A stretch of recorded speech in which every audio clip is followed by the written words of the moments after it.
everyone, this is Neha Karpal once again with you with a very important term of civics.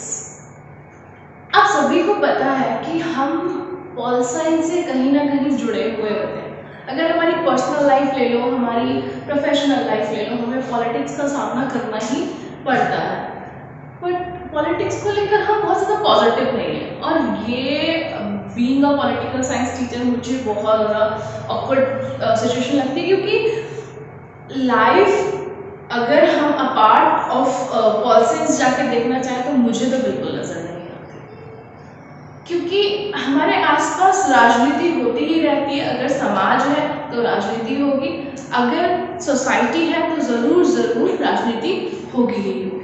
तो कुछ basic terms हैं, जब भी हम पॉल साइंस या सिविक्स पढ़ते हैं तो हमें ये टर्म्स ज़रूर पता होनी चाहिए, जो कि मैं आज आपके साथ शेयर करने वाली हूँ। टर्म है 3 ऑर्गन्स ऑफ गवर्नमेंट और 3 tyres of government.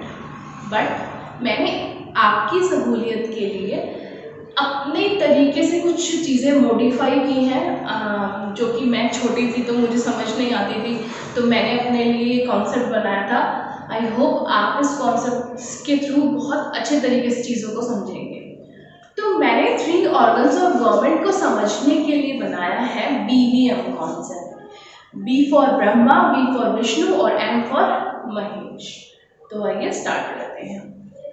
3 organs of government होता क्या है? गवर्नमेंट क्या होती है? लास्ट जो हमने क्लास की थी उसमें मैंने आपको गवर्नमेंट का मतलब बताया था कि एक ऐसी व्यवस्था जो हमारे आसपास होती है और हमारे समाज को चलाने का काम करती है, वो गवर्नमेंट कहलाती है। और आपको पता है, जब भी हम समाज को चलाने की बात करते हैं तो बिना गवर्नमेंट के तो हम सोच ही नहीं सकते हैं।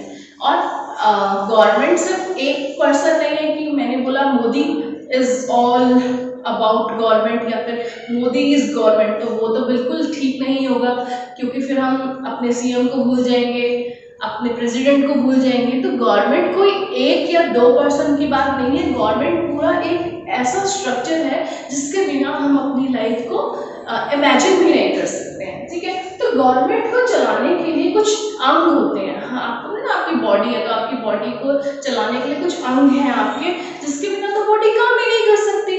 तो ऐसे ही सरकार के कुछ अंग होते हैं जिनके बिना तो हम सरकार को इमेजिन भी नहीं कर सकते। तो देखते हैं, फर्स्ट होता है लेजिस्लेचर, जिसको आप हिंदी में क्या बोलते हैं?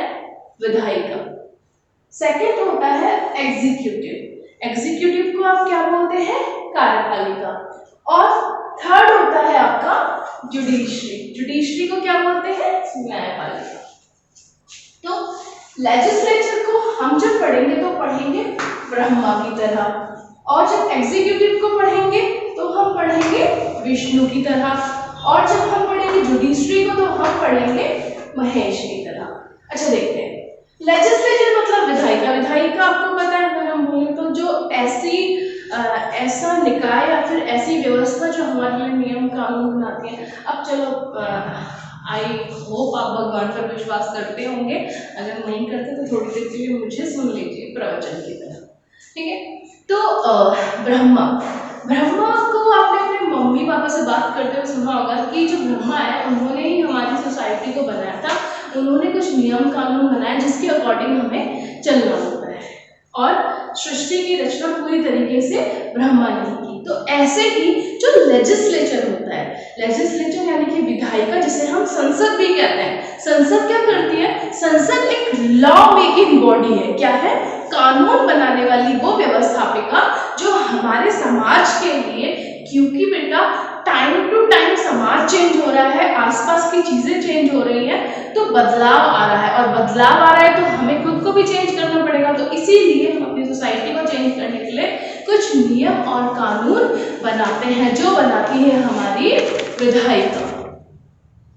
तो बेसिकली जो लेजिस्लेचर है is a law making body, जो कि क्या करती है? लॉ इन्वेंट करती है, जो हमारे लिए नीडफुल है। सेकंड है Vishnu. You know about Lord Vishnu. Lord Vishnu क्या करते हैं? इन्होंने लाइक लेजिस्लेचर ने हमारे लिए क्या लॉ बना दिया। But can you imagine law without any kind of restriction? No. अगर मम्मा इज सेइंग कि बेटा खेलने जाओ but come sharp eight 8 PM, तो क्या आप मानोगे? बिल्कुल नहीं, मैं तो नहीं मानने वाली ऑब्वियसली, जब तक मुझे अपनी मम्मा के एक थप्पड़ का डर ना हो बेसिकली। तो जो लेजिस्लेचर है उसने अपना काम खत्म कर दिया, बिकॉज ये एक लॉ मेकिंग बॉडी है, तो इसके जो दो पार्ट है लोकसभा और राज्यसभा, इन्होंने क्या किया? लॉ बना दिया, कानून बना दिया। बट एग्जीक्यूटिव, अगर कानून को चलाने वाला कोई है ही नहीं, अगर ऐसा कोई है ही नहीं जो हमें पनिश करे या फिर जो चेक करे कि are we following the rules और नॉट, तो हम कभी भी कुछ ऐसा करेंगे ही नहीं। तो जो एग्जीक्यूटिव है, एग्जीक्यूटिव में कौन आता है? आता है कैबिनेट्स। कैबिनेट्स का मतलब होता है हमारे सारे मंत्री। ये लोग क्या करते हैं? जो कैबिनेट है ये क्या करता है? जो लॉ बना हुआ है इसको चेक आउट करता है। तो basically it's a checkout body who check out the laws, are we following the rules or not, and then is checkout is that if we are check outing the things कि कुछ हो रहा है या नहीं हो रहा, क्या ये कंप्लीट है हमारे लिए? नहीं। अगर मम्मा ने बोला कि आपको 8 बजे आना है और मम्मा चेक कर रहे हैं कि आप 8 बजे आए या नहीं आए, but she is not saying a single word if you are coming at 9 PM, so आपको फर्क पड़ेगा? नहीं पड़ेगा। तो we also need a punishment body जो हमारी गलतियों के लिए या जो हमारी सजा के लिए हमें पनिश करे। सी, अगर आपको एग्जाम का डर ना हो ना तो आप कभी पढ़ने वाले नहीं हैं। अगर आज गवर्नमेंट ये डिसाइड कर ले कि अब से एग्जाम होंगे ही नहीं, तो आप कभी भी नहीं पढ़ने वाले। तो इसीलिए हमें क्या चाहिए होगी? एक जुडिशरी, यानी कि महेश। अब लाइक जो ब्रह्मा है उन्होंने यहाँ पे नियम कानून बना दिए, विष्णु ने चेक कर दिया, लेकिन महेश ये तो बहुत फेमस है ना, आपने टीवी सीरियल्स भी देखे होंगे, देव के देव महादेव, तो ये महादेव है, ये करते क्या है? जो महादेव है ये एक पनिशमेंट बॉडी है, जो कि अगर कोई नियम कानून नहीं मान रहा तो उनको पनिश करते हैं। आपने ना शिव जी की तीसरी आंख खुल जाती है, उसके बाद वो पनिशमेंट देना शुरू कर देता है। तो ऐसे ही जुडिशरी क्या करती है? It's a punishment, to give punishment. ये क्या करती है? हमें, हम जो नियम कानून नहीं मानते उन्हें पनिशमेंट देती है। अब ये तो रही हमारी, हमने डेफिनेशन समझ लिया। अब हम बात करते हैं कि इनको सिंगल पढ़ना है। जो लेजिस्लेचर होता है it has two parts, one is Lok Sabha, second is Rajya Sabha. Lok Sabha, in Lok Sabha we have 545 members in which 2 members are elected by, like they are Anglo-Indians, and in Rajya Sabha we have 245 members in which 12 are elected by the President of India। और ये वो लोग होते हैं जो कि जिनको कोई अवार्ड मिला हो या जिन्होंने कोई सोशल वर्क किया हो या फिर कोई बहुत इंपॉर्टेंट टर्म में उन्होंने कुछ किया हो। तो अभी फिलहाल देखो 545 को एक्सीड करके 552 हो सकता है मैक्सिमम जो है। अगर आपसे पूछा जाए कि मैक्सिमम लोकसभा का जो अमाउंट है वो क्या है, 552 हो जाएगा और यहाँ राज्यसभा का जो है ये 252 हो जाएगा। बट अभी कितने हैं हमारे पास? 545 एंड राज्यसभा में कितने हैं? 245। एग्जीक्यूटिव में आपका सब कुछ आ जाता है, सब कुछ इन द सेंस एक छोटे से छोटे मंत्री को लेकर सारी की सारी government who are working for government या फिर who are working in government to run the government और to run the political background that are called executive. And in the last judiciary is, I have already told you, to give punishment as a body to give punishment who are not following the rules. And in judiciary we have 4 levels. The first level is local courts. Local courts में आप settlement करते हो basically. जब आपको कुछ छोटी छोटी चीज़ें होती हैं जो आप कोर्ट तक, मतलब बड़े कोर्ट तक नहीं ले जाना चाहते, वो आप यहाँ पर कंप्लीट कर रहे हो। डिस्ट्रिक्ट कोर्ट किस, जैसे रोहिणी कोर्ट है, कड़कड़डुमा कोर्ट है, ये कोर्ट डिस्ट्रिक्ट कोर्ट है जहाँ पर डिस्ट्रिक्ट केसेस देखे जाते हैं। And two most important courts are high courts and supreme courts. Supreme court not courts, because एक ही कोर्ट है जो उसकी सुप्रीम कोर्ट है और दिल्ली में ही है। हाई कोर्ट नेशनल लेवल पर बनाया जाता है, स्टेट लेवल पर बनाया जाता है, जो कि क्या करता है, किसी एक स्टेट को रिप्रेजेंट करता है। हमारे यहाँ 29 स्टेट्स हैं फिलहाल, बट हमारे पास हाई कोर्ट्स कितने हैं? 25। पहले 24 थे और अब हो गए हैं 25, जो कि नया जो भी आंध्रा और तेलंगाना वाला केस चल रहा था उसको लेकर बना है।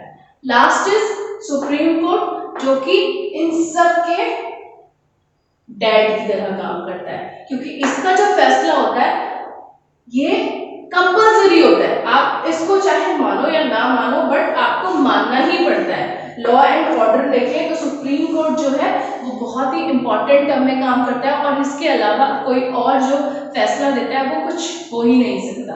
बेसिकली मैं आपको बताऊं तो हमारे जो है चार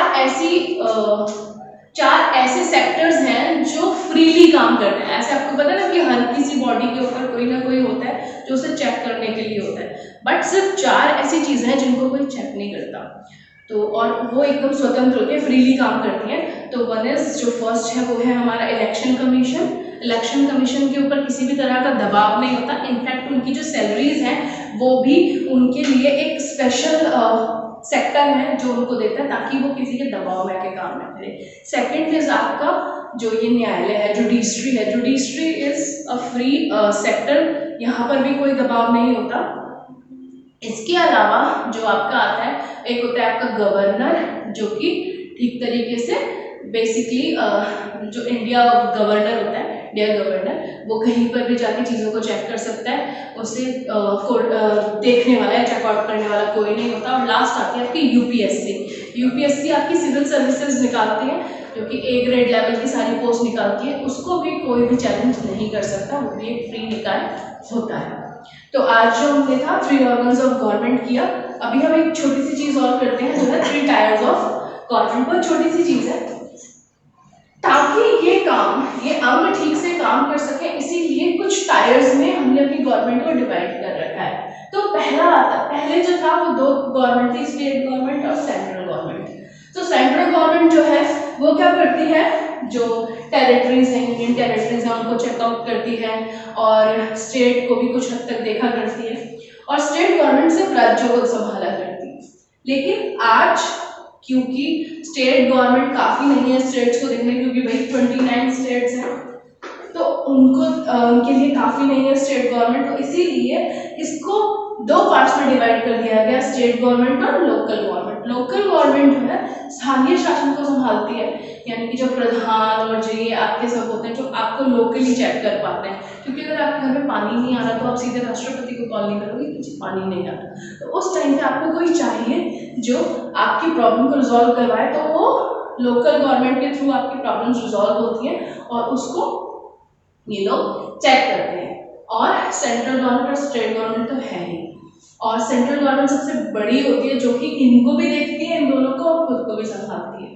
तो आज की वीडियो में हमने 2 चीज़ें पढ़ी, एक पढ़ा हमने 3 ऑर्गन्स ऑफ गवर्नमेंट और दूसरा पढ़ा हमने 3 types of government. 3 organs of government को एक बार फिर से समझ लीजिए। 3 ऑर्गन्स ऑफ गवर्नमेंट जो है वो सिर्फ और सिर्फ लेजिस्लेटिव, जो लेजिस्लेचर है यानी कि विधायिका, and the second is executive and the third is judiciary. Legislature is a law-making body. Just remember this thing: legislature is a law-making body. Executive is a check-out body who check out the things in law and order. And the third is judiciary, is a punishmental body, जो कि क्या करती है, इन दोनों अगर ये काम ठीक से नहीं करता कोई भी, उनको पनिशमेंट देती है। तो इन सारे नोट्स को, जो भी आपको मैंने समझाया, अपनी लैंग्वेज में आपको कॉपी में अपने नोट डाउन करना है और उसे व्हाट्सएप ग्रुप में भेजना है। और इस चार्ट को बहुत ही अच्छे तरीके से आपको लिखना है और साथ के साथ आप जो है बहुत ही अच्छे तरीके से इन नोट्स को लिखेंगे ताकि कल को आपको कोई प्रॉब्लम ना और कुछ भी पूछना है तो आप मुझे व्हाट्सएप कर सकते हैं और पूछ सकते हैं। इसके अलावा आप जो है घर पर रहिए, सेफ रहिए। और मैंने मास्क पहन के जो वीडियो बनाई है वो इसीलिए बनाई है ताकि आप भी जब भी बाहर जाएं तो मास्क का यूज़ करें और कोरोना से फाइट करने में अपने नेशन की हेल्प करें। Thank you so much.